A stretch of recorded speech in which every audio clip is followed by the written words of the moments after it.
오늘 여러분들과 나눌 말씀의 제목은 하나님의 질서를 세우라는 제목입니다. 오늘도 우리 기도하신 집사님이 이 제목을 놓고 우리 기도했는데, 어제도 이 설교를 마무리하면서 참 하나님이 우리에게 주시는 이 질서라는 이 부분이 이 부분을 놓고 기도하게 됐는데, 본문의 이 내용은 우리가 생각하는, 이제 뒤에 가서 좀 설명을 하겠습니다만, 우리가 생각하는 것보다 훨씬 강력한 리더십들이 있었어요. 특히 오늘 베드로 사도에 대해서 우리가 가져야 되는, 좀 한번 생각해 봐야 될 것이 있어요. 베드로 사도는 당시에 예수님 다음으로 이 초대교회의 강력한 리더십을 가지고 있었다라고 하는 것입니다. 바울 사도에 대한 이야기를 우리는 참 많이 알고 있는데, 좀 표현이 그렇습니다만 급으로 따지면 이 바울 사도는 이방인 교회를 세우기 위해 다니면서 참 수고하고 애쓰는 가운데 어떤 메시지를 강하게 전한 건 사실이에요. 그리고 교회도 세워지고 하나님이 역사하셨던 것도 사실입니다.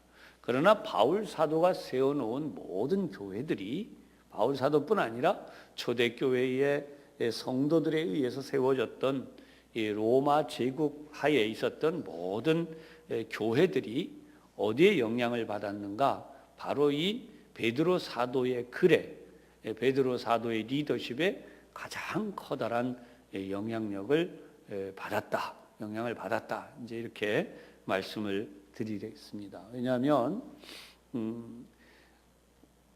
초대교회는 왕이 다스리던 시대예요. 그러니까 왕의 리더십이 가장 컸습니다.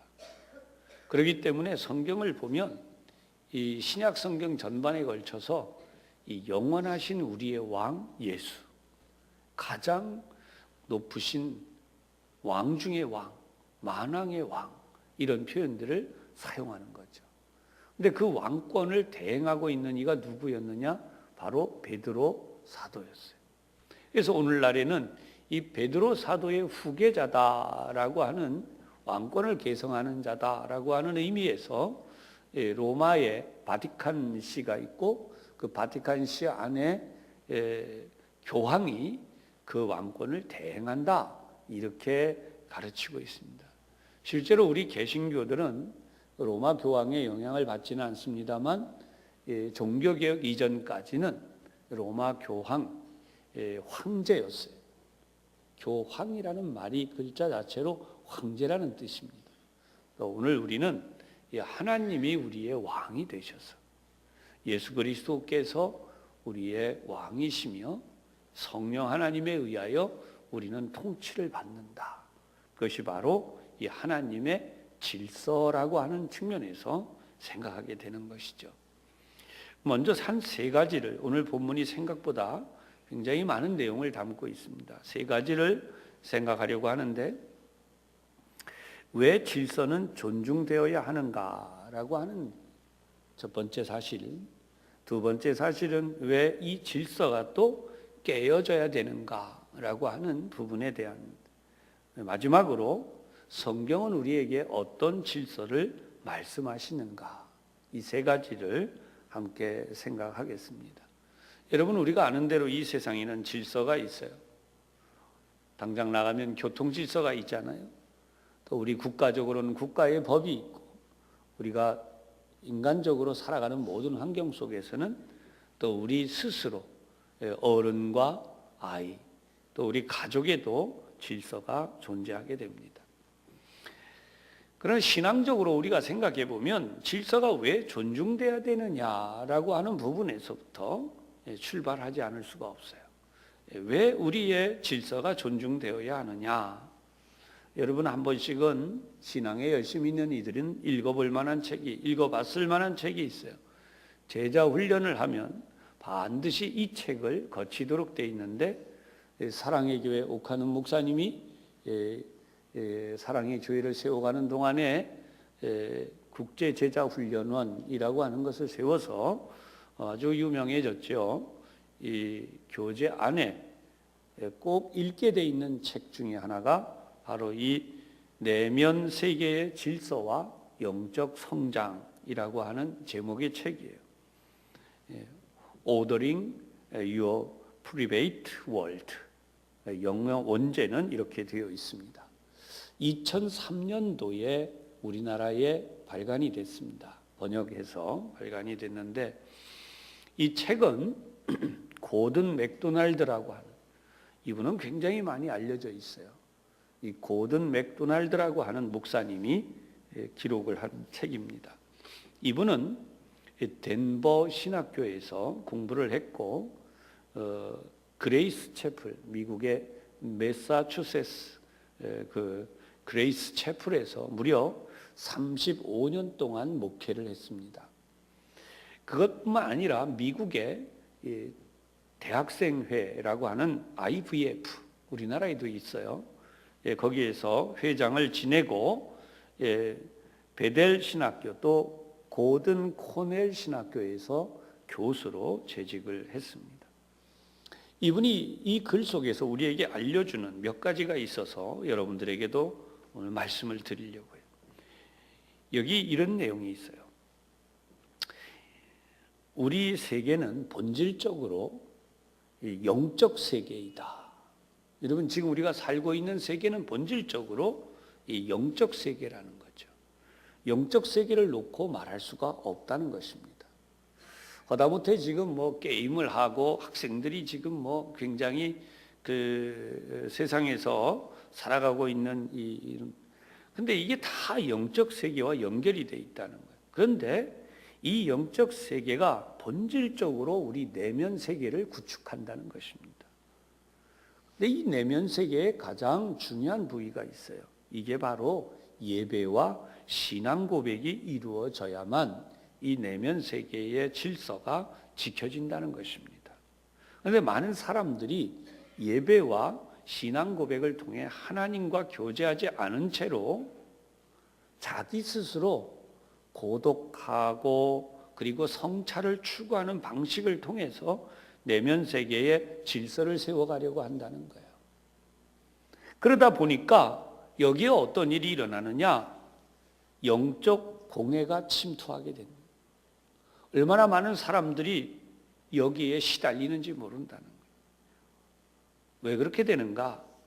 이 세상은 점점 더 많은 프로그램들이 동원이 되고 인간적으로는 더 많은 모임을 모이게 되고 그리고 더 많은 고학력을 요구하게 되고 그러다 보니까 우리가 대인관계가 더 많이 복잡해지고 사업뿐 아니라 모든 활동들이 점점 많아져서 과중하게 돼요. 그래서 우리 내면을 돌아볼 수 있는 기회를 제대로 세우지 못한 채 우리가 결국 붕괴되기 시작한다는 거예요. 그래서 현대 사회에 일어나고 있는 신경쇠약, 정신파탄, 자아 붕괴 이런 것들이 결국은 외부의 압력을 이기지 못해서 우리 내부에 있는 질서들이 무너지고 파괴되면서 결국 무너지기 시작한다는 거예요. 신앙생활을 하는 우리들에게 경고하는 내용입니다. 여러분 신앙생활 하면서도 그런 생각 해보신 적 없어요? 이제 다 그만두고 그저 다 푹 쉬고 싶다. 사람도 만나기 싫고 이것도 하기 싫고 저것도 하기 싫고 다 그만두고 싶다. 왜 그럴까요? 바로 그것이 우리 내면 세계가 무너지고 있다는 증거라는 거죠. 그래서 잠언 4장 23절에는 그 무엇보다 너는 내 마음을 지키라. 생명이 근원이 이에서 나기 때문이다. 얼마나 귀한 내용의 말씀이에요.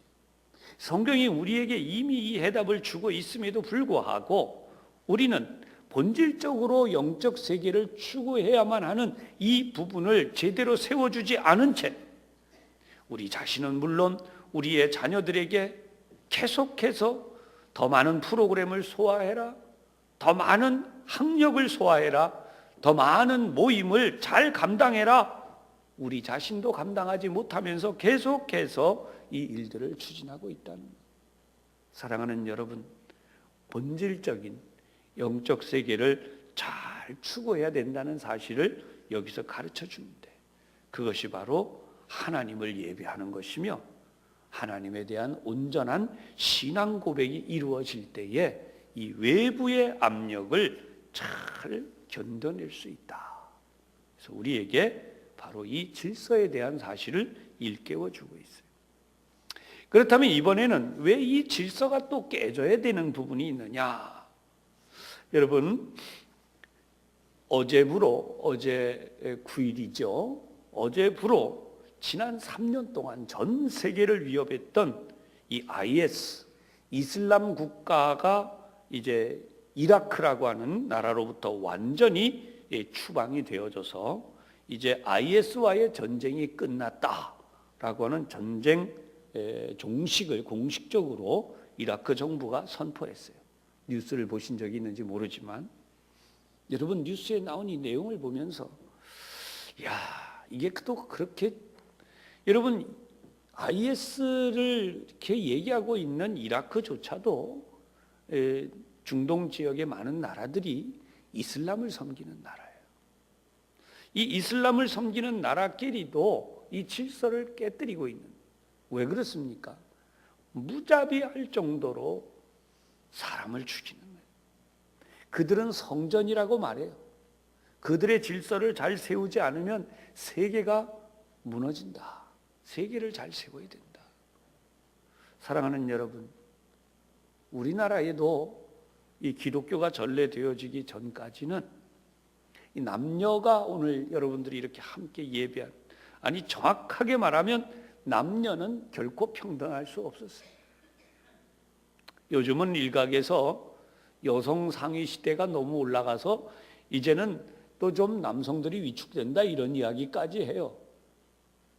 그렇지만 사랑하는 여러분, 오늘 우리 사회가 얼마나 좋습니까?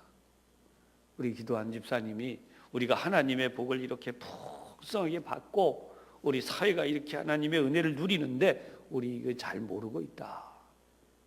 사랑하는 여러분, 우리 얼마나 행복합니까? 할렐루야. 우리 행복한 걸 알아야 돼. 내가 하고 싶은 대로 자녀들을 양육할 수 있고, 내가 가고 싶은 데를 갈 수가 있고, 내가 먹고 싶은 걸 먹을 수 있고, 심지어 내가 입고 싶은 대로 입을 수가 있고, 참 얼마나 감사해. 어느 나라는 여전히 여성들은 시커먼 옷으로 머리끝부터 발끝까지 휘 감아줘야 된다라고 믿어요. 유엔의 난민 고발을 한 건 여성들이 할례를 행해야 된다는 거예요. 그 할례를 피해서 도망치는 이들이. 그들 스스로도 자기 자신을 검은 옷으로 감싸고 있는 것이 자기를 보호하는 거라고 믿어요. 봄, 여름, 가을, 겨울 할 거 없이 그 무더운 여름에도 땀을 뻘뻘 흘리면서도 눈만 내놓고 그게 자기를 지키는 일이라고 믿고 있다. 우리나라도 선교사님들이 와서 학교를 세워놨더니 하는 말이 여성들은 학교 보내면 안 돼.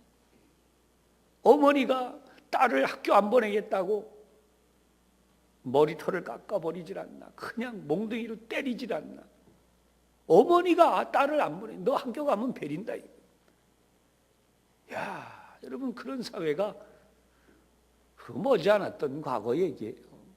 여기 계신 분도 그런 분이 계신지 모르지만 저는 돌아가신 저희 할머니와 어머니로부터 이야기를 다 들었어요. 학교 못 가게. 올해 94세가 된 헨리 키신저라고 하는, 여러분 아마 많이 들어봤을, 미국의 안보 보좌관 그리고 국무장관을 지낸 가장 외교적인 분야에서 독보적인 분이다, 그렇게 이야기합니다. 이분이 21세기 세계 질서를 위한 글을 썼어요. 헨리 키신저의 세계 질서라, 그런 글을 썼습니다. 근데 이렇게 이분이 쓴 글이 왜 제가 여러분들에게 말씀드리냐면, 우리 한국이 이 글 속에 들어있어요. 아시아 지역에서 한 나라의 발전, 그러니까 세계 마찬가지지만 한 나라의 발전에 대한 부분을 이렇게 설명해요. 새로운 역할을 찾고 있는 일본, 중국, 한국. 그래서 그 나라의 발전은 결국 물리적이며 심리적 요인들의 균형을 다시 한번 신중하고 냉정하게 평가하고 있다. 이 이야기가 도대체 무슨 얘기냐, 이런 얘기예요. 여러분, 우리나라가 발전하잖아요. 그죠? 경제적으로든 군사적으로든 발전하면, 그러면 이웃 나라인 일본이 왠지 여기에 대해 우려를 가지게 된다는 거예요. 무슨 이야기인지 이해되시죠? 그건 중국도 마찬가지야. 그럼 반대로 이렇게 얘기하십시다. 일본이 군사력이든 경제력이든 막 우위로 일어나게 되면 우리나라 입장에서는 위협을 느껴요, 안 느껴요? 왠지 위협이 느껴지잖아요. 일본의 그런 거에 대해서. 중국도 마찬가지잖아요. 중국이 막 산업이 발전하고 중국이 막 군사력이 막 출중하게 올라가고 그러면 우리가 위협을 느껴요, 안 느껴요? 당연히 위협을 느끼죠. 그러니까 국제 질서에서 이런 부분이 지금 하나의 영향력이 형성되고 있다는 거예요. 그래서 이분이 얘기하려는 것은 뭐냐면 아시아 지역에 50여 개 국가가 있는데 그 어떤 나라도 굉장히 자기들의 어떤 힘을 가지고 뭔가를 하기보다는 미묘한 균형을 이룰 수밖에 없고, 이 미묘한 균형이 이루어질 수 있도록 잘 균형점을 찾는 이가 바로 지혜로운 정치가다, 그런 이야기를 해요. 그러면서 미국과 중국이 지금 아시아 지역에서는 가장 강력한 힘의 균형을 겨루고 있는데, 이들은 두 가지 문제를 견주고 있다는 거. 하나는 어떤 이야기를 하느냐, 중국은 국제 질서가 자유민주주의로 확산되는 것이 발전하는 것이다 라고 하는 것을 거부하는 입장이다. 좀 설명을 해드리면, 여러분, 우리나라는 지금 기업을 이제 국가가 주도하는 것을 이제 민간이 주도해야 된다라고 하는 입장입니다. 중국은 국가가 주도를 해요. 우리는 지금 어떤 몇몇 기업들이 이제 좀 문제가 돼서 또 그걸 자꾸 문제를 삼고 있고, 또 그 부분에 대해서 또 어떤 기업들에 대한 어떤 제재가 자꾸 있는데, 거꾸로 중국은 강제로 우리나라의 어떤 기업과 같은 기업들을 엄청나게 일으켜. 이거를 뉴스에는 중국의 굴기다 이렇게 얘기해요. 우리나라의 대기업보다도 더 많은 대기업들이 중국에 막 일어나니까 이 경제적인 힘이 어마어마해지는 거죠. 근데 우리나라는 지금 이 경제적인 이 발전의 힘이, 동력이 지금 사실은 힘을 모아도 모자라는, 근데 지금 자꾸만 이게 어려운 가운데 있어요. 그런가 하면 또 하나는 자유민주주의가 국가 간의 인권에 대해서 이렇게 좋은 영향을 미친다, 이 부분에 대해서도 거부하고 있다. 중국은 한 사람의 인권보다 뭐가 더 중요하냐? 국가의 행동이 더 정당화되는. 근데 사실 이거를 미국하고 정반대, 미국이라는 나라와 정반대로 돼 있지만, 그러나 이 사람이 쓴 글에 보면 이런 내용을 썼어요. 버락 오바마 또는 조지 화이트 부시, 이런 대통령들이, 미국의 대통령들이 중국의 지도자들인 시진핑 그리고 후진타오, 이런 인물들과 협력적인 관계를 구축하기로 했다는 거예요. 근데 그 속에 어떤 내용이 있느냐? 서로의 위협을 축소하면서 세력 균형을 유지하는 방법이다. 이해가 되세요? 그러니까 분명히 서로는 맞지 않아요. 서로는 위협할 수 있는. 그러나 그럼에도 불구하고 국제 질서를 유지하기 위해서 서로의 위협을 어떻게 한다? 최소화시키는 가운데 서로 그렇게 균형을 유지해 가고 있다. 이렇게 얘기해요. 제가 이 말씀을 드리는 이유는 이 사람이 이런 얘기를 했어요.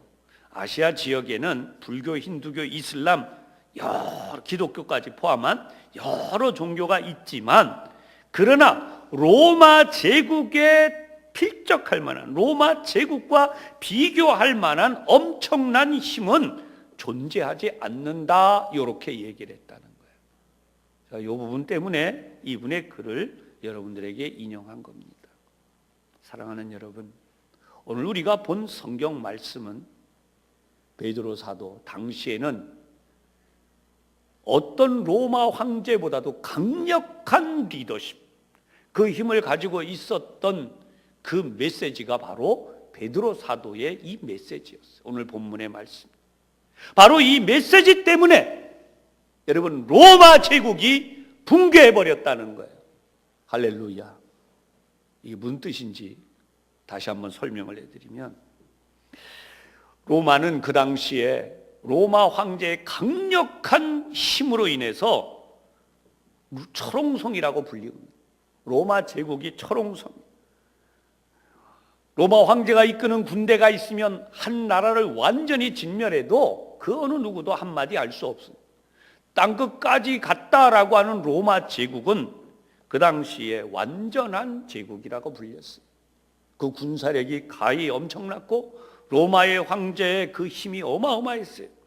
그래서 제국의 끝까지 최고의 통치가 이루어졌다라고 말했다는 거예요.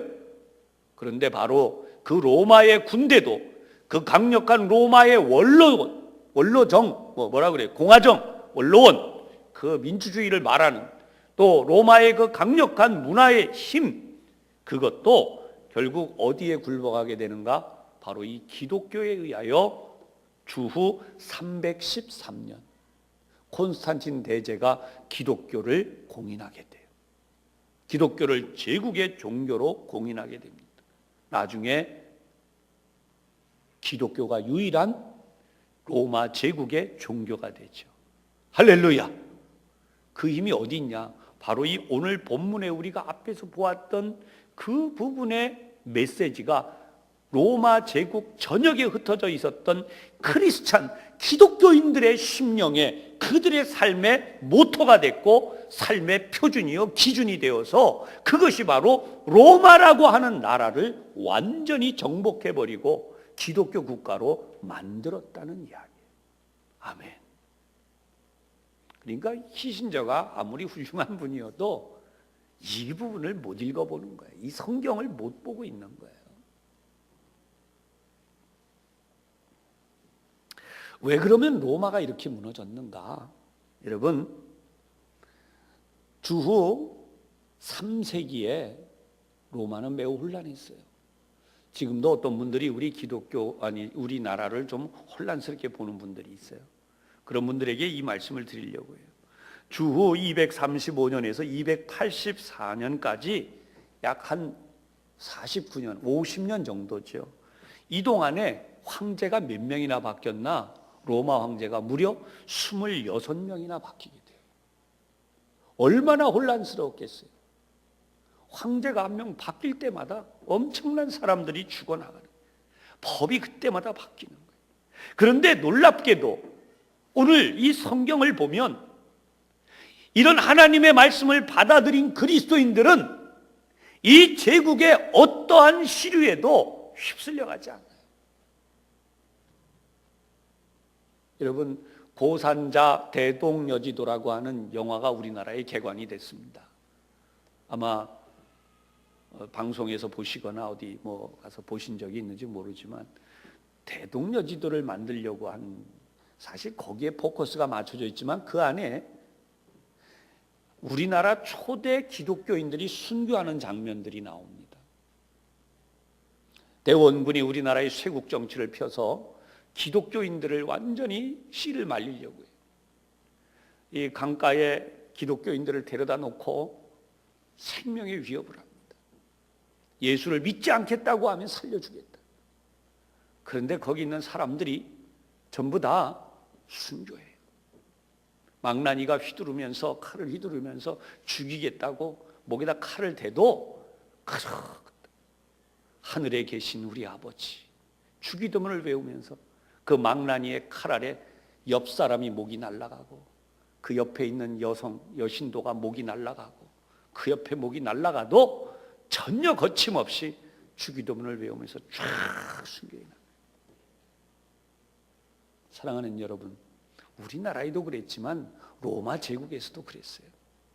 이 힘이 어디서 오냐는 거예요. 이 위대한 질서와 힘이 어디서 오냐는 거예요. 오늘 한국 교회가 이 힘을 회복해야 돼요. 할렐루야. 어디서 오는 거예요? 오늘 이 본문 베드로 사도가 전 세계 제국하에 있는 그리스도인들이요, 그대들은 하나님의 부름을 받은 자들이다. 그러므로 이 거룩한 하나님의 계명을 지키고 잠시 받는 이 고난을 두려워하지 말고 영원한 하나님의 나라 그 영광의 복을 이어받으라. 할렐루야. 그 선언을 지금 이 편지 속에서 지금 전해주고 있는 거예요. 이것이 바로 로마 제국의 황제보다도 강력한 힘을 가진 메시지로 전달이 되고, 그들이 목숨을 걸고 순교하면서 마침내 로마 제국을 기독교 국가로 만들고 말았다는 것이죠. 실제로 콘스탄틴 대제에 대해서는 많은 학자들의 논란, 심지어 기독교인들 가운데도, 목회자나 신학자들 가운데도 의아한 이야기를 해요. 그는 실제로 진짜 예수를 믿는 하나님의 자녀였는가라는 질문을 던질 때에 여러 가지 논란이 있지만, 실제로 저는 이 콘스탄틴 대제를 통해서 이루어진 사실을 여러분들에게 말씀드리려고 해요. 우선 주후 315년 기독교인들을 위한 많은 법령을 개정했는데, 그 중에 하나가 십자가 형벌을 폐지시켰어요. 그때까지는 십자가 형벌이 존재했어요. 그런가 하면 검투, 여러분 영화에서 봤잖아요. 막 검투사들이 막 죽을 때까지 싸우면 그 로마 시민들이 일어나서 막 환호하던 스포츠, 그거를 금지시켰어요. 그 다음에 부인을 열어두는 축첩제도를 금지시켰고, 간음을 엄격히 금했어요. 이혼을 하지 못하도록 제한시켰습니다. 그리고 여성들도 집과 토지를 가질 수 있는 법을 통과시켰어요. 그리고 그때까지 시행되었던 죄인들의 이마에 인두로 찢어서 낙인을 찍던 것을 금지시켰어요. 그런가 하면 오늘 우리가 주일이면 이렇게 와서 예배도 드리지만, 일주일의 하루를 전 세계 사람들이 쉬도록 하는 이 일요일 휴일령을 발효해서 전 세계가 지금까지 일주일에 한 번 쉬는 날을 만들었어요. 여러분, 이건 대단하지 않아요? 기독교의 힘이 얼마나 위대하고, 이 기독교의 영향을 받은 로마 황제가 기독교를 공인하면서 후에 다시 데오도시우스에 의해서 일어난 많은 일. 여러분, 기독교는 이렇게 전 세계의 역사를 바꿔왔다. 하나님의 거룩한 질서를 이 땅에 이루어 왔다는 것입니다. 여러분, 우리 교회가 70주년이 됐죠. 근데 제가 오늘 새로운 걸 알았어요. 영락교회 이철신 목사님이 이제 얼마 안 있으면 은퇴를 하는데, 이분이 그 설교를 해요. 우리 영락교회가 72주년을 맞이했습니다. 여러분, 영락교회하고 우리 교회하고 몇 년 차이 나요? 2년밖에 차이 안 나요. 할렐루야. 아이고 이러고 앉아 계시지 말고요. 아이고가 아니라 우리 교회 대단한 교회입니다. 아멘. 누가 우리 교회 보고 뭐 교회가 작다고는. 우리 교회도 사대문 안에 있으면 몇만 명 되고도 남아. 할렐루야. 가끔요, 제가 오늘 아침에도 그 생각했어요. 할 수만 있으면 우리 교회 건물을 쫙 밀고 내려가서 저 아래다 갖다 놨으면 좋겠어요. 왜 그래요? 저도 교회 나오는데 얼마나 미끄러운지 몰라. 아침에 일부 예배 나오는데 기다시피 하고 나왔어요. 얼마나 미끄러운지. 아이고, 우리 어르신들이 이거 나오면 얼마나 힘든가요? 요즘 사람들은요, 코앞에 엘리베이터가 있어도 안 간대잖아요. 얼마나 참. 근데도 오신 거 보면 대단들합니다. 순교자의 힘이. 할렐루야. 이걸 뭐 순교에 비하겠냐 그러지만, 그만한 정신 아니면 요즘 같은 세상입니다. 그 여러분 대단한 거예요. 오늘 말씀을 정리하겠습니다. 여러분, 오늘 본문에 보면 첫 번째 이야기를 합니다. 양무리의 본이 되라. 베드로 사도가 제국의 끝까지 전한, 오늘 1절에 보면 너희 중 장로들에게 권하노니 그랬어요. 여러분, 이때 장로는 지도자를 말해요. 오늘날의 장로하고 또 다릅니다. 그러면 우리로 말하면 누굴까요? 저도 해당이 되지만 장로님들도 해당이 되고 안수 권사님들, 안수 집사님들이 다 여기 해당이 되고 교회의 책임을 맡은 지도자들이 여기에 다 해당이 돼요. 그러니까 어떻게 하라는 거예요? 고난의 증인이요, 나타날 영광에 참여할 자니라. 그러면서 2절에 보면 하나님의 양무리를 치되 억지로 하지 말고 어떻게 하라? 하나님의 뜻을 따라 자원함으로 하라. 아멘. 자원함으로. 더러운 이득을 위하여 하지 말고, 그 다음에 주장하는 자세를 하지 말고 양무리의 본이 되라. 이게 제국의 끝까지 간 베드로 사도의 권면 첫 번째. 두 번째는 장로들에게 순종하라. 이 거룩한 질서예요. 장로들에게, 젊은 자들아, 5절에 이와 같이 장로들에게 순종하고 다 서로 겸손으로 허리를 동이라. 하나님은 교만한 자를 대적하시는데 반대로 겸손한 자들에게 은혜를 주시느니라. 그러면서 때가 되면 6절에 너희를 높이시리라. 이 하나님의 질서라는 거예요. 요즘 우리 사회는 노인들을 공경하지 않는다는 이야기가 나오기 시작해요. 사실이에요. 한쪽에 보면 이야기가 글에 나와요. 노인들도 참 다 뭐 어떻게 되라 이런 얘기하는 아이들도 생겼네. 어떻게 하면 좋아요, 여러분? 어른들은 어른들대로, 연세 드신 분은 연세 든 분들대로 마음이 섭섭하지만 젊은 사람들은 젊은 사람들대로 그 인터넷 댓글에 보면 어마무시한 얘기들이 들어가 있어요. 노인들은 빨리 다 가래요. 빨리 좀 다 떠나래. 어떻게 좀 이 지구를 떠나라 이러고 있어요. 그거 맞는 얘기가 아니잖아요. 하나님은 오늘 우리에게 이 시대의 이런 모든 것들과 거슬러서 하나님의 거룩한 정신이 뭐냐? 어른들을 공경하라고. 근데 여기는 그거를 넘어서서 순종하라 그렇게 가르쳐요. 여러분, 자녀들이 부모를 순종하지 않으면 어떡하겠어요? 요즘 학생들 학교 가서 교육받는데 학생들이 선생님 뺨을 때렸다, 뭐 선생님을 뭐 어떻게 했다, 이런 뉴스가 막 터져 나와요. 여러분, 그게 말이 됩니까? 스스로 알아서 처음부터 교육된 아이들이 어디 있어요? 말이 되는 얘기를 해요.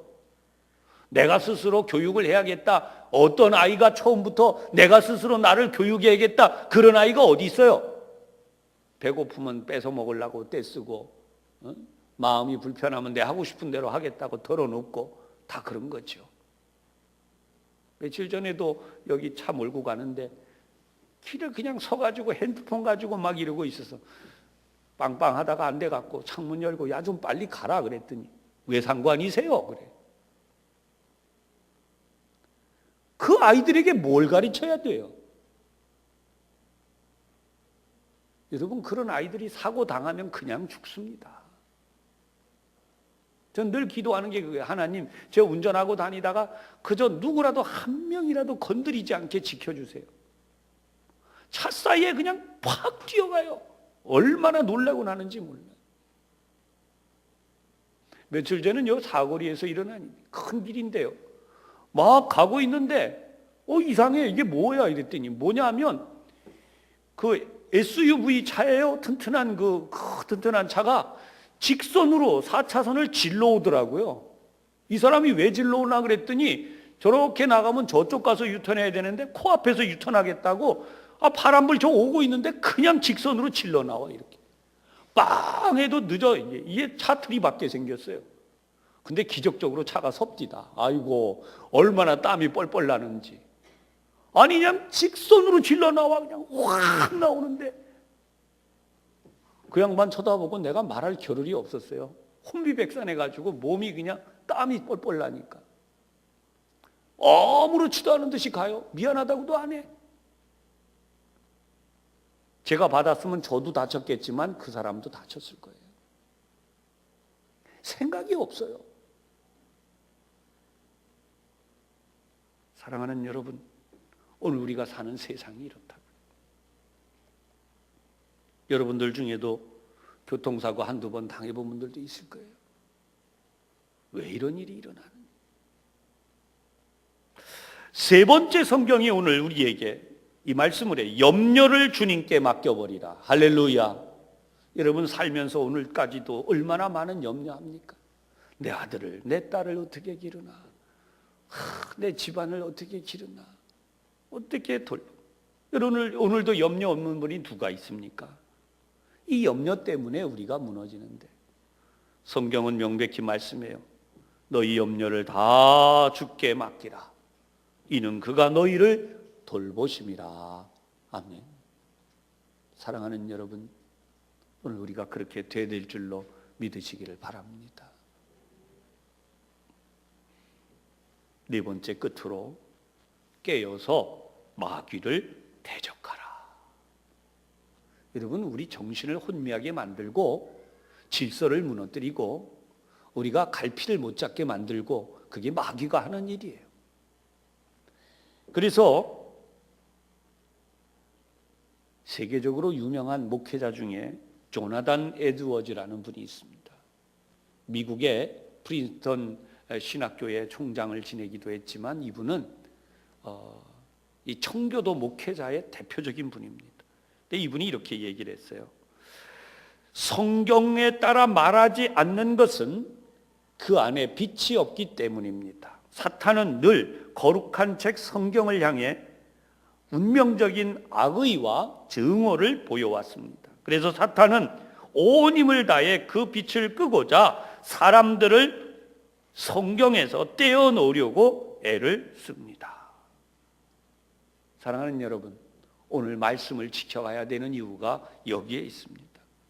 요한일서의 4장 1절에도 이 말씀이 나와요. 사랑하는 자들아, 영을 다 믿지 말고 오직 영들이 하나님께 속하였나 분별하라.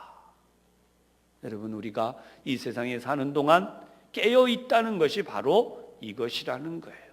오늘 본문 8절에 보면 근신하라 깨어라 너희 대적 마귀가 우는 사자같이 두루다니며 삼킬 자를 찾나니. 할렐루야. 마귀는 우리를 삼키려고 한다는 거예요. 오늘도 우리가 이 마귀와 싸워서 이기는 것이 하나님의 위대한 힘임을 기억하시기를 바랍니다. 우리를 왜 부르셨는가? 바로 이 말씀들을 지켜서 로마 제국이 변하여 기독교 국가가 된 것처럼 오늘 이 시대가 아무리 어려운 시대가 된다고 해도 하나님이 우리를 부르셨다는 거예요. 우리의 시대는 어떤 시대입니까? 두 가지 문제가 일어나요. 첫째는 하나님 없이도 잘 살 수 있다. 그것이 이 시대의 풍조예요. 두 번째 풍조는 바로 세상에 절대적인 신도 없고 절대적인 종교도 없다.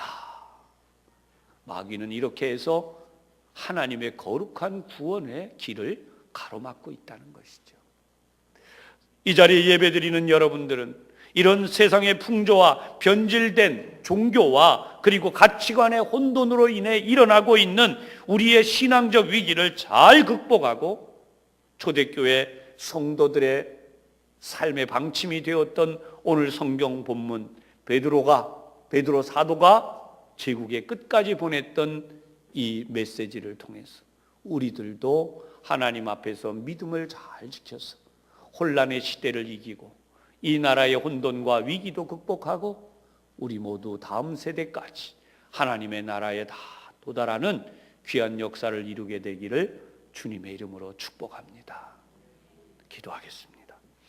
하나님 아버지, 오늘 저희들이 이와 같은 하나님의 큰 은혜를 받게 하시니 감사합니다.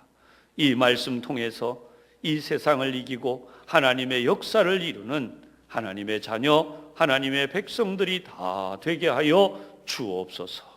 예수님 이름으로 기도하옵나이다. 아멘.